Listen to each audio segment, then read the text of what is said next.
Racikan Berita 1. Kita geser ke Bang Marwan Batubara. Bang Marwan, ini dari pihak sana, termasuk oleh para petugas juru bicaranya, ada Wakil Ketua DPD Yoris Heraway, terus ada kalau Aidit ya, itu mengatakan bahwa termasuk Hendro Priyono ya, Hendro Priyono betul ya? Iya, betul. Itu mengatakan bahwa PSN PIK 2 ini menghidupkan ekonomi rakyat, membuka lapangan kerja dan sebagainya. Dalam logika saya yang sudah beberapa kali mendampingi Bang Said itu ke lapangan, justru yang ada rakyat yang punya penghasilan lewat tambaknya, lewat sawahnya, berhenti kehilangan penghasilan. Tambaknya diuruk, sawahnya diuruk, gitu kan? Nah, gimana nih Bang? Monggo silakan. Waalaikumsalam warahmatullahi wabarakatuh. Saya kira kalau soal di mana ya ini harus kita lawan gitu lah.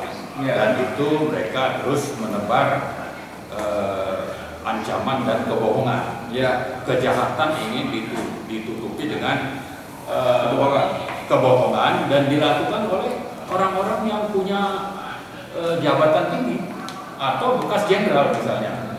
Maka saya kira kita harus terus bersuara dan melawan ini. Karena faktanya memang ini adalah satu kesatuan, ya, apakah itu di lingkup pengusahanya maupun di penguasanya, termasuk yang namanya Yoris itu kan juga orang bekas pejabat di perusahaannya Aguan. Oh, ya Hendro juga sama lah itu. Ini kan satu paket ini. Karena itu saya kira mereka harus kita counter, dan kita dengan penjelasan Pak Said tadi sudah menjadi sangat yakin bahwa telah terjadi konspirasi kejahatan sistemik untuk menindas dan memiskinkan rakyat oleh aparat negara dan penegak hukum.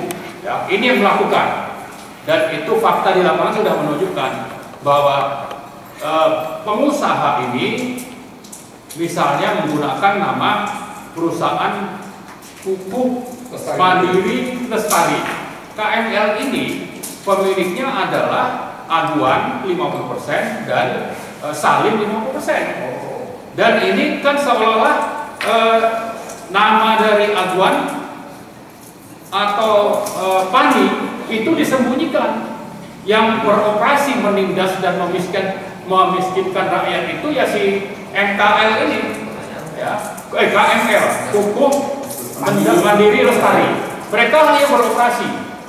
Bagaimana melakukan pembebasan? Padahal tadi urutannya itu adalah bahwa ada RT RW, ada RT RD, ada izin lokasi, baru ada yang namanya kegiatan pembebasan lahan. Nah, ini tidak terjadi, dan ini bisa lancar dilakukan. Kenapa? Karena ada aparat negara dan aparat penegak hukum yang ikut mendukung bagaimana ini supaya lancar dilakukan. Tapi yang jadi korban itu rakyat, menjadi miskin, ditindas, asetnya dihargai murah, lalu lapangan pekerjaannya hilang, kemudian akar adat istiadatnya juga hilang, termasuk tadi yang sudah berpuluhan tahun tinggal di sana itu jadi tercabut dari bagaimana mereka sebetulnya selama ini hidup.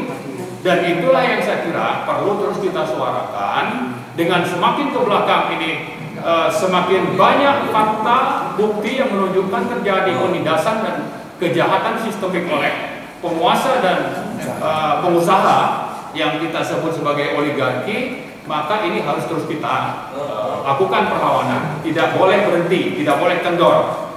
Nah, bagaimana arogannya Aguan ini misalnya? Saya sedikit mundur ke soal penggunaan mobil tentara TNI, ya. Saya kira Aguan sudah menunjukkan diri berada di atas lembaga yang namanya TNI. Ada panglimanya di sana, atau presiden kita itu kan TNI. Masa lembaga TNI yang begitu terhormat, ya, punya fungsi untuk pertahanan negara itu direcehkan oleh Aguan? Masa yang namanya panglima itu harus mencari-cari alasan untuk menjustifikasi arogansi ini? Atau masa yang namanya Presiden Jenderal Prabowo mendiamkan saja kelakuan yang arogan ini, saya kira tidak bisa dibiarkan. Saya kira Prabowo harus menunjukkan bahwa dia benar-benar prajurit TNI, prajurit Sabta Marga, dan tidak mau lembaga yang menghasilkan dirinya sebagai jenderal itu dilecehkan oleh aguan. Itu satu hal. Tapi hal lain yang lebih penting adalah bahwa semuanya ada di bawah genggaman aguan, termasuk tadi yang namanya Hendro atau Yoris. Maka saya kira Prabowo itu sangat penting untuk segera membersihkan orang-orang yang ada di kabinetnya, yang bisa saja disusupkan atau bagian dari aguan untuk supaya PIK 2 PSN ini tetap berlanjut. Yang harusnya dengan kejahatan yang sudah semakin terbukti ke belakang ini harus segera dihentikan. Yang namanya status PSN itu harus segera dicabut. Ya, bisa saja dengan menawarkan proyek 3 juta rumah yang datang dari Marwara, tapi ini adalah dari aguan.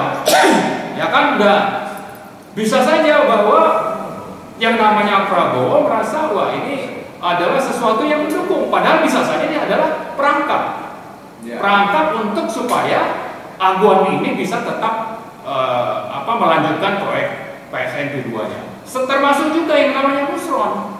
Nusron bilang akan bisa diselesaikan. Yang tadi Pak Said bilang itu yang namanya RT/RD.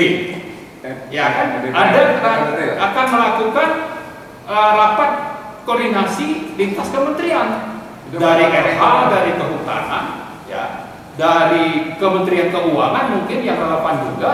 Untuk dengan begitu akhirnya status tadi diperoleh. Padahal harusnya urutannya kan jelas, harus ada izin lokasi dulu, baru boleh ada pembebasan lahan. Tapi yang dilakukan itu sudah melanggar dan harusnya ada sanksi dan harus dihentikan dulu, bukan seperti yang ditawarkan oleh Nusron untuk nanti akan diselesaikan.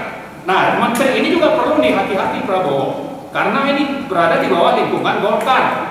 Golkar itu ada siapa?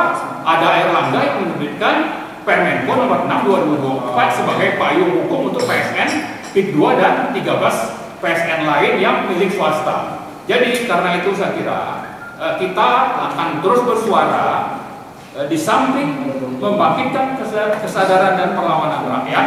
Kita juga mengingatkan Prabowo untuk menegakkan hukum, berada di garis depan, dan jangan sampai terkecoh oleh menteri-menteri yang disusupkan atau merupakan bagian dari aguan untuk tetap mempertahankan PSN PIK 2. Nah, saya juga ingin menghimbau kita semua bahwa tanggal 13 Desember yang akan datang, hari Jumat, sekitar jam 13.30, kita akan melakukan aksi di depan kantor Erlangga.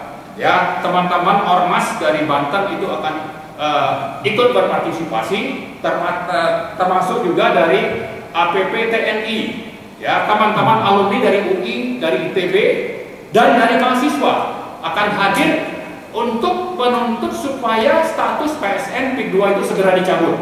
Ini satu, saya kira semacam pengumuman ya kepada kita semua, kepada rakyat, untuk mari berbondong-bondong kita berpartisipasi dalam aksi tersebut untuk kita bisa membebaskan penindasan dan pemiskinan yang dilakukan oleh oligarki, terutama ada Aguan di sana, ada Salim di sana sebagai pengusaha, tapi ada Jokowi di sana sebagai mantan presiden yang menjadi bagian dari oligarki ini dan masih berperan di kabinet Prabowo. Dan saya kira Prabowo harus membersihkan orang-orang ini, ya, kalau ingin supaya dia dapat dukungan dari rakyat. Artinya pemerintahan Prabowo kalau ingin mendapat dukungan rakyat maka harus membersihkan orang-orang yang pro oligarki di kabinetnya, terutama yang namanya itu adalah Arab atau yang namanya Nusron, satu paket dengan Golkar misalnya, ya, kecuali mereka tobat. Termasuk juga di DPR, partai-partai itu harus berani bersuara, jangan diam saja dan jangan mau terus menjadi korban cengkraman atau penyanderaan oleh Jokowi. Saya kira banyak partai-partai yang disandra oleh Jokowi dan ini harus, saya kira, segera melepaskan diri supaya kedaulatan negara dan rakyat itu bisa tegak di Indonesia. Saya kira begitu. Oke, Terima kasih.